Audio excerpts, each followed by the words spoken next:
Hello, good morning, good afternoon, good evening, wherever you are. Welcome again to another Talk Architecture podcast episode, and I'm your host, Naziaty Yaacob. Now, I'm starting a series, a monologue again, on the topic of form making in art and architecture. What are the differences and similarities? And I find that this topic is of interest to quite a number of people. And it is also something that needs to be said and explained from the point of view of someone who's in the business of architecture education for some time now. And I need to put it down on paper. I need to publish it because that exact difference between art and architecture in the context of form making is not a mystery. It is something that practitioners, may it be designers or architects, are aware of. For those who have been designing buildings, and one would say that buildings are about functionality, but you need to have it wrapped up or presented in a way that it is something to be looked at from afar and something to be experienced when you enter it and going about your business using the building. The functionality bit is something very obvious. So there will be a few episodes in this series, and the difference and similarities, of course,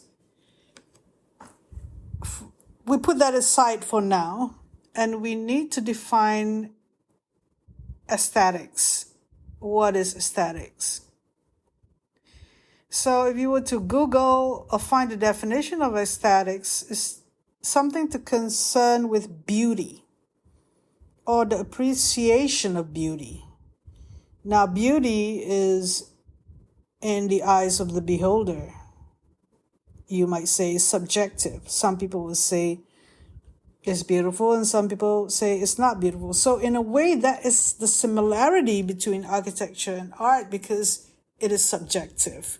But where art is to very well do with creative expression or very much what the author wants to do, and it's miles different than architecture, but there are the similarities that you can't deny. So the adjective and noun of aesthetics, as I mentioned, was an adjective when it's to do with beauty and appreciation of it. Is also a noun where it is quoted as a set of principles underlying the work of a particular artist or artistic movement. So this is really interesting when you talk about aesthetics as a set of design principles. And I'll take the Cubist movement because it's one of the interesting example where we have the Cubists, or the Cubism movement, where people like Theo van Doesburg and even earlier than that, Picasso, and other artists, Cezanne, and it has been done. I have done a lecture on this. And the Cubist movement is not only about artists, it's also about architects, where it helps to find a certain aesthetic style. Now, before I go into that, we could have that angle of discussion in one of our series, or we could go into looking at functionalism itself from later stages of the modern movement, where we have the Bauhaus, and how functionalism come from that with the new buildings or new building types, such as factory and school of architecture, and how the aesthetic is coming from the construction and materials and the truth that one wants to find to express those construction and materials in the new aesthetics. So we zoom out again to look at this topic of how there are similarities between art and architecture in form making. Is form making divorced or separated from the functional aspect? Like form follows function or function follows form. Some phrase that has been started even before with Louis Sullivan. So we're not debating form follows function or function follow form. We're just saying that we are respecting that phrase. We're respecting that statement from Louis Sullivan, and we're gonna go and look at how in the past, when there was the neoclassical movement, the aesthetic that came from the 19th century and how it evolved to the modern movement. And this is very much giving examples for this discussion. The good examples are that during the classical tradition, even neoclassicism, you follow the classical orders. There are a set of principles, just like the Cubists with their set of principles for aesthetics. So architecture deals with aesthetics concern from the very beginning, in antiquity even, during the Greek and Roman times, and even Egyptian architecture. I'm referring to Western architecture development rather than Eastern or Asian architecture or other architecture. So just using those examples to illustrate this point about the form making that is similar or not, comparing art and architecture. There was a time when architecture is not divorced from art. It's just you building something aesthetically pleasing and you admire it because it embodies the spirit of the time, and all the craftsmen, all the builders just follow this set of principles. So we can go into this area, which is to do the aesthetics, and to do with what is beauty. We can also go into Asian architecture, such as Japanese, Indian, or Chinese architecture, because the sense and sensibilities of the perceptions are different with regard to construction and material and what is aesthetics, for example. We can go into that. Because when you talk about aesthetics, it's more than just using the five senses, 5 sensory elements of vision, hearing, smell, taste, and touch. We're also going through, as a human being, you go through experiencing architecture or art through these 5 senses. But there's limitation to art in this case. But when you go into architecture, you have to go through the space and experience a different form of sensory perception, which is, going through time and space. And this has been discussed before, so we could also look into that. And when we talk about art, we talk about paintings and even sculptures. Usually it's admired around, we view it from different points, like in sculptures. We don't really enter sculpture unless it is an installation.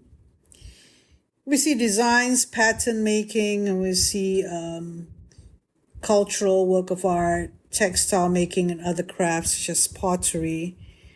And we look at art in a very general term. and functional ways as well, rather than just a select few, such as fine art, where we're only talking about the artists and then the meaning they wish to convey. We're looking at art as well in different ways, bordering on designs and product design, filmmaking, and other art forms. We can even look into dancing as well if we want to. But I think that in general, we're looking at art which is appreciated not in the usual way, 2-dimensionally and 3-dimensionally, but in architecture, there's more than that, which is 4th dimension or 5th dimension in terms of the time and space issue. Well, when art is clearly a creative expression from the individual and is explored in many mediums, textural, in fine arts using acrylics, oils, and lino, and many other variety of creative expressions, or cultural expressions, meaning that it could be done by individuals who are just embellishing architecture, for example. There's art on architecture, such as relief and motifs. And in the Renaissance tradition as well, the architect is also the stonemason, the metalwork, craft work, and other work like jewelry and so on. So architecture, does it have cultural expressions? And that is something, of course, we know that through the ages, we don't really know the architect, but the person who built like Malay traditional houses and how refined it is. It's a cultural expression, becoming much more refined through the ages. And the motif becomes functional as well if it lets in, shall we say, like a screen that lets in light or air into the building.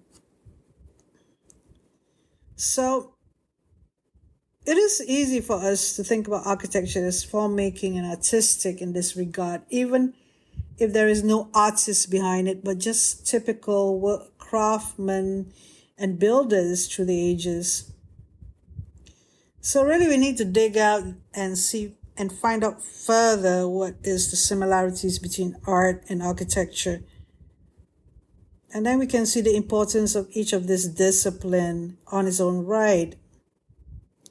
So we did talk about, for example, have quoted this, and I have found some people quoting it as well, that architecture is the mother of all arts and design, including product design, fashion design, filmmaking, and stuff like that. And we see a number of people trained in architecture and end up doing other creative expressions, such as the one I mentioned. So why is it the mother? Is because of the training in architecture that need you to deal with all these things. And we can go back to thinking about the Bauhaus and how that embodied the spirit of architecture and art and design traditions. So if we're talking about the mother, we're talking about the queen or the main thing or the bigger thing with the others in it. And if you were trained as an architect, you can do all these other things. If you can be an artist concentrating on certain material or certain medium and technique. So people are living in art, people are living in aesthetics and architecture, which has sometimes art embellished in it, which it itself is regarded as having aesthetic principles. People live in them. It is a real living, not living thing, as in it is like has its own, individuality, but people would always argue as well that architecture could be like something that houses people who are living in it, and yet it encompasses this sense of place, a sense of its own character and identity that is It doesn't necessarily have to have an architect designing it, but through traditions, like the traditional Malay houses or vernacular architecture from different countries. So aesthetic is not just looking at it visually, but aesthetics is feeling the aesthetics, more than just talking about beauty. You talk about being beautiful, feeling beautiful, or the well-being of a person. So it heightens, it inspires, it makes people excited to be in that architecture. Architecture could make people down or feel a certain somber mood, and that has been expressed in like museum commemorating the war, for example, or the Holocaust. And some of the architects have to deal with that topic and try to make it reflective at least, or have that sense of that a bad memory or the feeling of what has happened before. And there are some architecture that tries to capture that aesthetic, which does so. So this is something that we discussed in the introduction, and hopefully that this introduction helps to give us a way of understanding where this topic can go to. And there'll be some more episodes discussing about specific ideas of how we can discuss this topic. So I'm giving a summary here. I'm going to give a summary on what is the difference between art and architecture in terms of form making and aesthetics. A very general way of looking at this is that both art and architecture involve form making and aesthetics. They differ significantly in their primary purposes and constraints. So this is suggested that the belief that architecture having constraints, meaning you can't just go wild and express yourself with it, though some architects could go and explore more than or beyond conventions. But it has some primary purposes, like is it a school? Is it a hospital? Is it a museum? Is it a office building? So it does have its functionality whereby art does certain things also, and is limited also in terms of the size or how it can be fit into a gallery or a museum. So art is primarily concerned with expressing emotion, ideas, and concepts through various mediums. It prioritizes aesthetic appeal and creative expression over functionality, obviously, because artists have greater freedom in their form making, as they are not bound by practical considerations like structural integrity or usability. So although some architects do feel that they go beyond structural concerns or usability, there are limitations compared with art. So architecture, on the other hand, is fundamentally concerning with creating functional spaces that serve human needs. While aesthetics are important, they are secondary to the building's purpose. Well, this is an opinion that is secondary to the building's purpose, because this is a general statement. One could argue that.